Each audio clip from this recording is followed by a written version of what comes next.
Bonjour l'ami. Bonjour, bonjour. Vous allez bien? Je m'appelle Laurent. Je fais des petites vidéos YouTube pour savoir un petit peu ce qu'ils pensent les jeunes. Ouais, Parce qu'aujourd'hui, on nous parle de tout et de rien, mais il y a un sujet dont on ne nous parle jamais. C'est qu'un jour ou l'autre, vous et moi, on va mourir. ouais. Et après, à votre avis, qu'est-ce qui va se passer? Ah, C'est une grande question ça. Hein. eh oui, non, mais on a l'impression qu'on est immortel, pourtant un jour on va partir, hein, et on part une main devant, une main derrière. Hein. Ouais, c'est une question que je me suis jamais vraiment posée en fait. Vous n'avez pas de croyance, pas de religion, pas de rien du tout? Quand j'étais petit, j'ai fait le catéchisme, j'ai été baptisé, tout ça. Et puis, Ouais, après, comme j'ai tout le monde, une histoire un peu particulière. Je suis parti de chez moi à 17 ans pour voyager un petit peu en Europe et tout. Et dans un contexte comme celui-là, j'ai vite appris à compter que sur moi-même. Ouais, j'ai fait pareil, moi. Je suis parti à 18 ans et je suis revenu à 30 ans. J'ai pas fait le tour du monde, mais j'ai beaucoup voyagé. C'est vrai que ça aide. Hein. Ouais, ça aide pas mal à trouver Hein? à trouver sa paix intérieure, on va dire. Ben, je vais vous expliquer. Une fois qu'on meurt, normalement, on va être jugé. Et on va être jugé par rapport au bien, au mal qu'on a fait. Donc, la question est de savoir comment est-ce qu'on sait si on fait du bien ou du mal. C'est la grande question. Et pour ça, il y a une loi. Et cette loi, ce sont les 10 commandements. Vous connaissez les 10 commandements? De nom, ouais. Alors, je vais vous voir, on va voir comment vous allez faire. Et attention, je ne vous juge pas parce que moi, j'ai lamentablement échoué, d'accord? Ouais. Il y a un commandement qui dit « tu ne mentiras pas ». Est-ce que vous avez déjà menti? Malheureusement, oui. Comment on appelle quelqu'un qui a menti? Un menteur. Un menteur. Il y a un commandement qui dit « tu ne voleras pas ». Est-ce que vous avez déjà pris quelque chose qui n'est pas à vous? Peu importe la valeur. Hein. On n'est pas obligé de piller une banque. Hein. Il suffit de télécharger de la musique illégalement sur Internet, il suffit de, voilà, de plein de choses comme ça. Le streaming, ça compte? Et vous savez, vous avez le petit sourire qui vous trahit. Oui. Bon, Après, il y a un commandement qui dit « tu ne commettras pas d'adultère ». Vous n'êtes pas marié. non.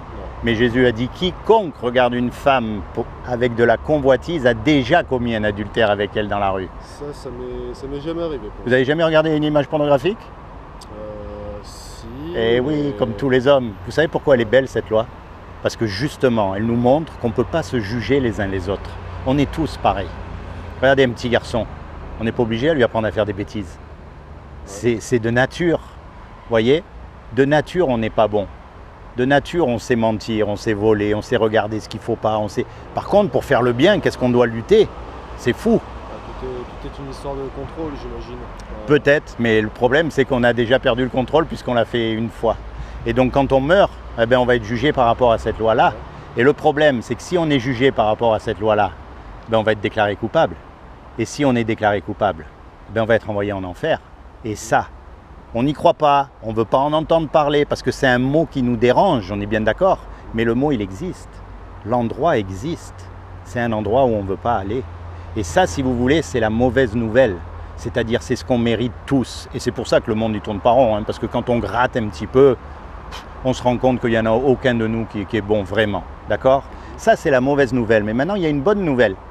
C'est que Dieu a tout créé. Vous croyez en Dieu quand même? Malheureusement, non. Alors, je vais vous dire. Vous savez pourquoi? Parce que vous confondez Dieu et religion. Dieu, c'est pas la religion. Et c'est très facile de prouver que Dieu existe, du moment que vous le sortez de la religion. Ouais, Regardez c'est n'importe quel objet. Vous regardez l'immeuble là-bas. La preuve même qu'il y a quelqu'un qui a fabriqué cet immeuble. Ouais. Elle est là dans l'immeuble lui-même. Imaginez, je vous dis, voyez cet immeuble, en fait, il s'est fait tout seul. Il y a eu un grand Big Bang, et puis les pierres se sont assemblées, et puis les fenêtres se sont mises au cours des siècles, et puis l'électricité. Vous allez me rire au nez, c'est pas possible. Et pourtant, c'est simple un immeuble, comparé à votre cervelle, comparé aux étoiles, comparé à un papillon. Puisqu'il y a une création, il y a forcément un créateur. Maintenant, attention, il ne faut pas le mélanger avec la religion telle qu'on la connaît actuellement, je veux dire. Mais puisqu'il y a une création, il y a forcément un créateur. C'est la logique même. D'accord? Ce créateur, il a fait des lois. La loi de la pesanteur, elle existe. La loi de l'aérodynamique, elle existe. La loi morale, elle existe aussi. Voyez? Et quand on meurt, on va être confronté à cette loi-là. Maintenant, je vais vous dire une chose. Un créateur, ça aime ce que ça crée. Un musicien, il aime sa musique. Un cuisinier, il aime les petits plats qu'il fait. Dieu nous aime puisqu'il nous a fait. Et il ne veut pas nous punir, il ne veut pas nous condamner, il ne veut pas qu'on finisse en enfer.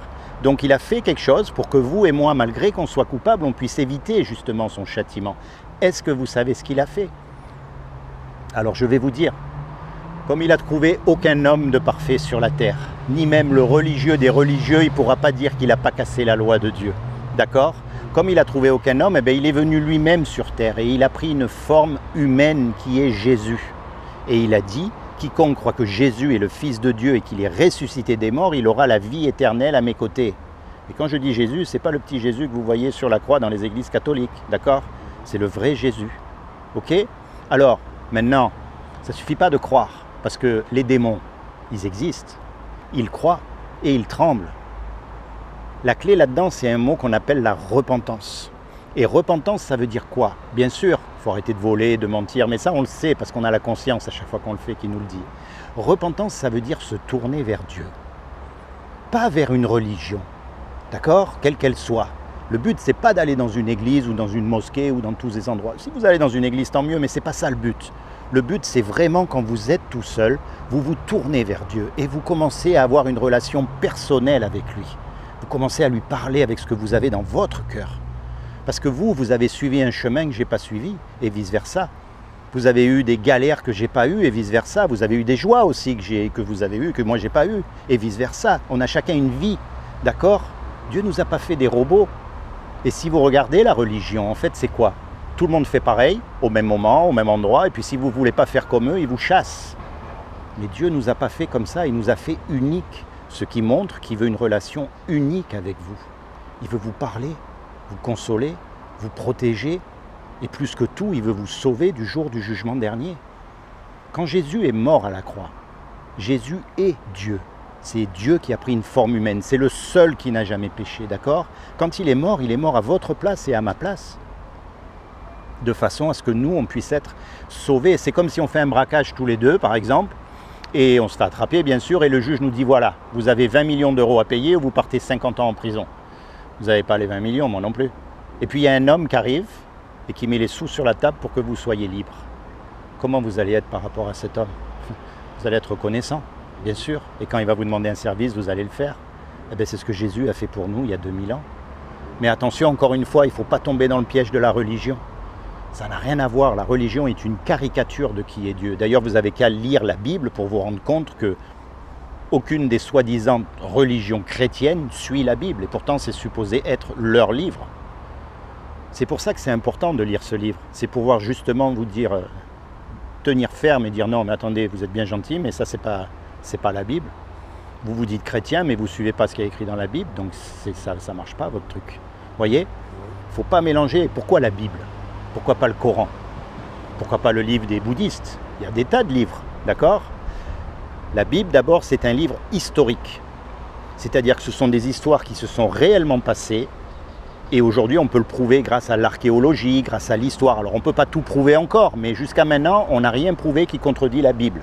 Donc, ça nous laisse raisonnablement penser que ce qu'on n'a pas encore découvert, c'est aussi vrai que ce qu'on a déjà découvert, on est d'accord.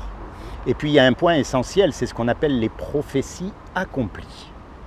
C'est-à-dire, il y a 3000 ans, il y a 2000 ans, il y a des hommes qui ont écrit des choses et qui se sont réalisées à la lettre aujourd'hui. Et ça, on peut tous le voir en regardant les informations. Et il n'y a pas une erreur. Donc, on peut raisonnablement penser, encore une fois, que la Bible vraiment a une origine divine. Ce n'est pas juste une foi aveugle. Vous voyez ce que je veux dire? C'est pas juste crois et tais-toi. Non, c'est pas ça. On peut vraiment se baser, étudier, chercher et se rendre compte que c'est pas possible. Comment il y a des gars, il y a 3000 ans, ont déjà écrit qu'Israël allait redevenir un pays comme ça du jour au lendemain. Pourtant, Israël est là, on ne peut pas le nier. Qu'on aime ou qu'on n'aime pas Israël, ça c'est un autre sujet. Mais le pays est vraiment là, vous voyez? Que les Juifs allaient revenir sur les ailes d'un oiseau. Alors il faut savoir que d'Éthiopie, les Juifs éthiopiens sont revenus par avion. Mais il y a 3000 ans, ils ne connaissaient pas les avions. Pourtant, ils avaient déjà vu qu'ils allaient venir par les airs. Non mais c'est fou quand même. Vous voyez? Vous avez une Bible? Je vais vous faire cadeau une Bible, d'accord? Comme ça, vous allez pouvoir... Non, mais quand vous êtes seul, c'est pas un roman, c'est un livre que vous allez garder et que vous allez lire, vous n'allez pas lire, vous allez... Voilà. C'est pas... Gardez ce livre. Et encore une fois, le plus essentiel, c'est de rencontrer Jésus. J'ai mis un marque-page. Je vous conseille de commencer dans le livre de Jean pour apprendre à connaître Jésus, la personne de Jésus, pas ce qu'on en a fait. Aujourd'hui, on a fait de Jésus beaucoup de choses, d'accord? Après, personne de Jésus. j'ai beaucoup marché aujourd'hui, je ne sais pas si je vais le garder éternellement dans mes mains, je dois être honnête. Mettez-le dans votre truc. Gardez-le, vous allez voir. Ça va être un peu gros, regardez mon Ouais, sac vous est êtes, déjà vous plein, êtes déjà chargé. Eh bien, vous verrez si vous le gardez ou pas. Ce livre, il peut sauver votre vie. Et d'abord, ce n'est pas un livre, c'est 66 livres qui ont été mis ensemble. C'est comment votre prénom? Thibaut. Thibaut. Seigneur Jésus, je te demande vraiment que tu bénisses Thibaut. Que tu te révèles à lui dans son cœur comme son sauveur et son Seigneur.